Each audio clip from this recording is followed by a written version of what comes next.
জুমার দিন আসরের পরে সূর্য ডুবার আগ পর্যন্ত আল্লাহর কাছে যদি দোয়ায় মাশগুল থাকেন, বাসা বাড়িতে আছেন, কর্মস্থলে আছেন, রাস্তাঘাটে আছেন, যেখানে যে অবস্থায় আছেন, জুমার দিন শুক্রবার বাদ আসর সূর্য ডুবার আগ পর্যন্ত দোয়া কবুলের মোক্ষম একটা সময়, অসাধ্য সাধন করবার সময়, একেবারে অসম্ভবকে সম্ভব করার সময়, আল্লাহর কাছ থেকে সবকিছু নিজের করার সময়।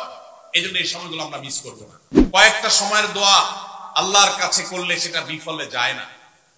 এর ভিতরে একটা হলো ভোর রাতের দোয়া, আরেকটা হলো 5 ওয়াক্ত নামাজের পরের দোয়া, আরেকটা দোয়া কবুলের সময় আছে শুক্রবারে। কোন সময় হাদিস এটা ফিক্স করা হয় নাই, তবে হাদিস বিশ্লেষকগণ অনেকেই বলেছেন সেই সময়টা হলো জুমার দিন আসরের পরের সময়। জুমার দিন আসরের পরে সূর্য ডুবার আগ পর্যন্ত আল্লাহর কাছে যদি দোয়ায় মাশগুল থাকেন, বাসা বাড়িতে আছেন, কর্মস্থলে আছেন, রাস্তাঘাটে আছেন, যেখানে যে অবস্থায় আছেন, জুমার দিন শুক্রবার বাদ আসর সূর্য ডুবার আগ পর্যন্ত দোয়া কবুলের মোক্ষম একটা সময়, অসাধ্য সাধন করবার সময়, একেবারে অসম্ভবকে সম্ভব করার সময়, আল্লাহর কাছ থেকে সবকিছু নিজের করার সময়। এই জন্য এই সময়গুলো আমরা মিস করবো না। তো রমজান মাসে দোয়ার অভ্যাসটা যদি রমজানের পরে আপনি ধরে রাখতে পারেন, ব্যাস এনাফ। 5 ওয়াক্ত নামাজ,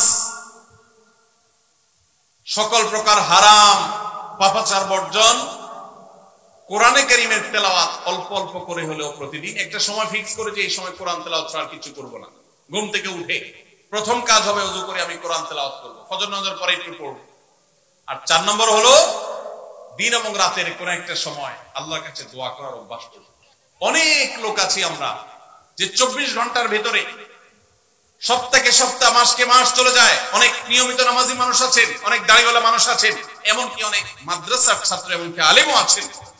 মাসকে মাস চলে যায়, আল্লাহর কাছে হাত তুলে একটু চোখের পানি ফেলে শেষ কবে দোয়া করেছি বলতে পারবো না।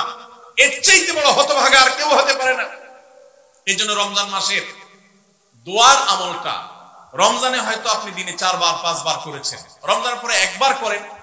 রমজানে হয়তো 10 মিনিট 15 মিনিট 20 মিনিট ধরে দোয়া করেছেন, রমজানের পরে অন্তত 2 মিনিট ধরে দোয়া করেন।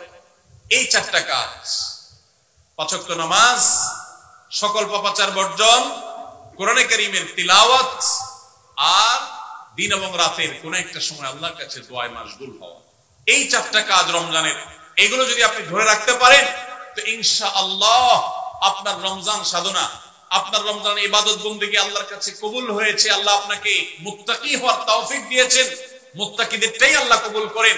অতএব আপনার রমজান ইবাদত এবং সাধনা কবুল হয়েছে, সার্থক হয়েছে, সেই সুধারণা আপনি পোষণ করতে পারেন। সবাই চেষ্টা করবো তো ইনশাআল্লাহ। আল্লাহ আমাদের সবাইকে সেই তৌফিক দান করুন।